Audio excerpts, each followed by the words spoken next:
This is my new vocal sim. Hollander, Hollander, Hollander, girls. Hollander. You're boring, Hollander. So I've been watching a ton of Heated Rivalry, and I'm obsessed. I'm heated about Heated Rivalry. Heated Rivalry has taken the world by storm. Heated Rivalry. Heated Rivalry.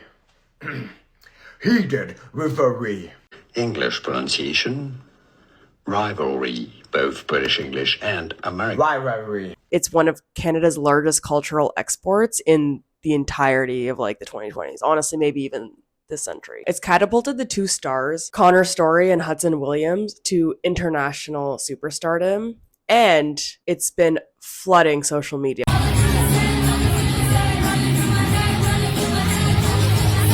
The love story of two rival hockey players, Shane Hollander and Ilya Rozanov, has resonated with fans across the globe. But let's start at the beginning. How did we get here? The series is an adaptation of Rachel Reed's popular Game Changer series, but more specifically, it adapts the book Heated Rivalry and the first book in the series, which is Game Changers. Rachel Reed wanted to create a series that tackled the homophobia that she saw in hockey culture. She said, and I quote, "Game Changer came from a place of being angry at hockey culture and how clearly homophobic it was and is, and all the other things that made me really ashamed to be a hockey fan. The whole series attacks the NHL and hockey culture quite a bit." During that pandemic, Jacob Tierney, who rose to popularity for directing the series Letterkenny, listened to the Game Changers audiobooks and decided he wanted to option the television rights. He didn't even know that Rachel Reed is Canadian, and he slid in her DMs about this in early 2024. I want to talk a little bit about your relationship with Jacob Tierney, who wrote the show and created the show itself. Did you immediately feel comfortable with him and like knew that you were putting your baby into good hands? Yeah, I really did. As soon as I had my first call with him, he just laid out my ultimate dream show, and it's exactly the show that everybody watched. He had a vision, and it was really strong, and it included everything that you saw.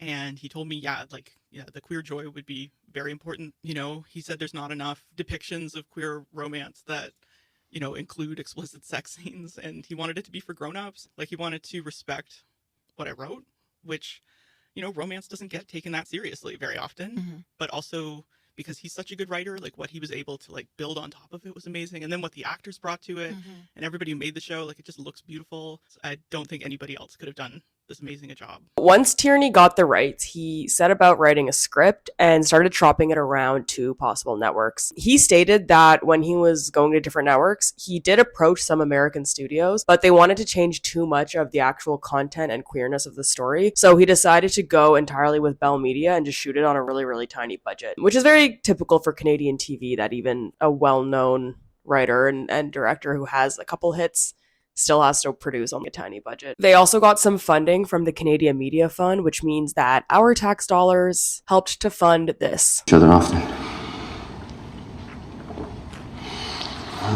Personally, I cannot be happier that my money went to fund Canadian Yowie. The show premiered in October 2025, but it's since become a sleeper sensation. And as I said earlier, the show has broken records. It is the top rated non-animated acquired series on HBO Max since the 2020 launch of the platform.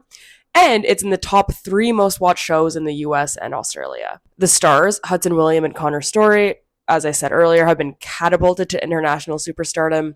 And they've done late night talk shows, presented at the Emmys, and they were even torchbearers at the Winter Olympic Games and that are happening in Italy. Heated Rivalry has put Canada on the map in a big way. You can watch my article about the Canadian wave and Canadian soft power. I'll put the link in the description, so just a plug. At a time of increased political tension, this is exactly what we need. In no particular order, I'm just going to talk about some things about the show and review it, and yes, you can make your own choice on if you want to watch it or not. I won't really be putting spoilers, so you can watch this spoiler free. First things first, the acting. Both lead actors are incredible. Hudson Williams brings a subtlety to Shane. He portrays his autism without it veering into caricature, which is very easy for performers to do. But honestly, I think the true breakout star of the series is Connor Story. He played a Russian man so convincingly, I swear I thought this man was Slavic. Apparently on set, Russian speakers actually thought he was Russian. Yeah, oddly enough, a lot of the scenes that took place in Russia, almost all of the background were Russian.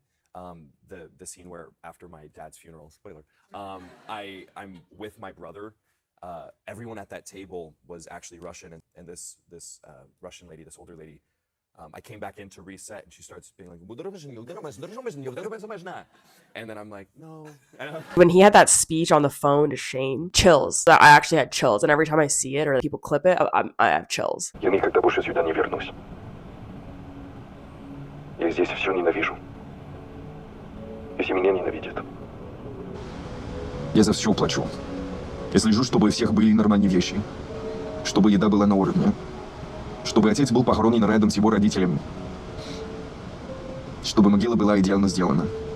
И все, что я слышу, это мало. Я хочу больше, мне нужно больше, больше.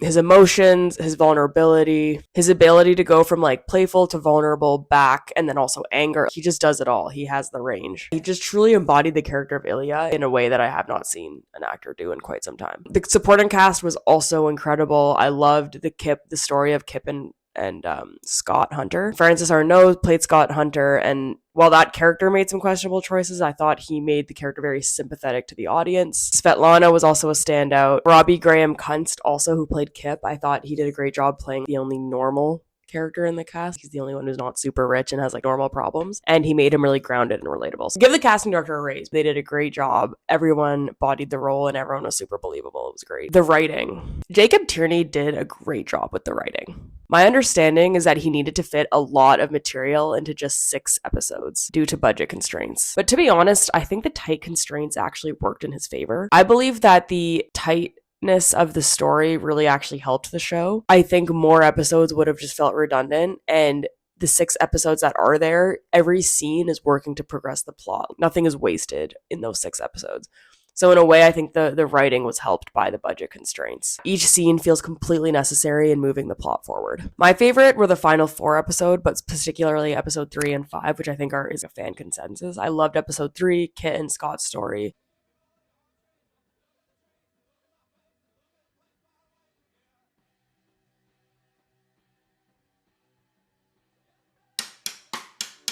Episodes 1 and 2 were not my favorite. I obviously liked them enough to continue the show. I just felt it only really got good in episode 3. That would be my one thing, is that the first 2 felt more just like they could be episodes of any show. You know what I mean? I definitely think episodes 1 and 2 are the weakest of the show, and I'm not just saying that because I hate sex scenes. Part 3? The directing. Jacob Tierney also directed the entire thing. He was working like a dog on that set, I would imagine. And as with the writing, he did make the tight budget work. The entire show was filmed in Southern Ontario, with most of it being filmed between Hamilton, Guelph, Toronto, and the Muskokas. But the actual settings took place all over the world. So Southern Ontario had to double for basically the entire world. They had a really unique approach to the intimate scenes because while it is a romance show, it is also quite like smutty. And they did have an intimacy coordinator, and she was a really big part of the production. The intimacy coordinator's name is Chala Hunter, and I thought she did a really good job coordinating scenes that felt both like real intimate scenes of 2 people, getting together, but also serve the purpose of driving the plot forward from a characterization perspective. And obviously her job was to protect the actor's boundaries, and clearly she did a good job doing that. So shouts out Chala Hunter. Which brings me to my next point, the steamy scenes. Normally I don't actually like that kind of scene in a show. Knowing the kind of show this was, I was fully prepared to just be on my phone playing Sudoku the entire time. I have so much stuff on my phone. Music, apps, games, obviously, a medieval game, obviously a jousting game. I have no problem being on my phone for hours and hours. When I actually watched the show, I was like, oh, these scenes don't feel that smutty in comparison to heterosexual shows. A lot of the scenes are pretty tame, and they don't even go on that long, especially when you compare them to shows like Game of Thrones or even The Sex and the City. I was expecting a lot more from the way people were talking about the show, to be honest. Then I thought maybe the reason people see it as more inherently sensual than it actually is because it's gay men and it's not like a straight scene. But honestly, yeah, it was light work in comparison to Bridgerton. I just enjoyed the plot so much. I'm obviously not going to spoil it because it's a spoiler-free show, but I will say the yearning They yearn so much. I haven't felt this way since Bridgerton season 2, Kate and Anthony. I loved the chemistry between the two leads, and I loved how their situationship builds up over the course of the 10 years that the show is going. I also liked a lot how the female characters were written. I felt like they were really supportive, and they didn't feel like two-dimensional in the same way that that type of character might feel in other shows. I also liked how the families were sort of written as like parallel paths. Ilya has a struggle with his brother and his father's illness and how he has to step up to the plate and be the breadwinner. And I almost feel like Shane has the opposite of that, where his mom is the helicopter mother. She's kind of always managing his career for him, and she's very loving of him, but she also has like these like very high expectations of him. I thought it was cool how those two family units sort of foiled each other. I thought the plot was really well done. Shouts out Rachel Reed. Too long don't watch. Too long don't watch. It's incredible. 9.5 out of 10. 0.5 off because I'm not the biggest fan of steamy scenes. It's just my preference. But really, really good TV. I really was not on my phone while watching the show, which says a lot for my maybe both my attention span and for the state of TV nowadays. I was really pleasantly surprised. I did not have super high expectations going in just because like I didn't think it would be really my thing, but I was honestly crying by the end of by episode 5. And I loved all the Canadianisms. I loved how they go to the cottage. So I must say, I did feel very represented by Shane Hollander because I'm also Wasian. I'm also from Ottawa. My dad also went to McGill. And our family also has a cottage in Quebec. So shouts out Shane Hollander. That's my representation king over there. I really enjoyed the show, how Canadian it was. Loved that it didn't turn into an American thing. Go watch Heated Rivalry. It's streaming on Crave. All 6 episodes are out now, and it's been renewed for 2 more seasons. So I look forward to seeing where the story goes. I have not read the books. I probably should. Thank you for watching. If you like more videos like this, I make videos about Canada and Canada-specific content. You can check out all the other ones. I've made videos on all kinds of stuff. Check out my article about Heated Rivalry, Mark Carney's Davos speech, and Canadian soft power. The link is in the description. And I'll see you guys next time. All the things she said, running through my head, running through my head, running through my head, like all the things. This is not enough. Very Tom from Parks and Rec at the end. This is the most athletic fit I own. Raptors jersey, matching tracksuit. This is what I think athletes wear.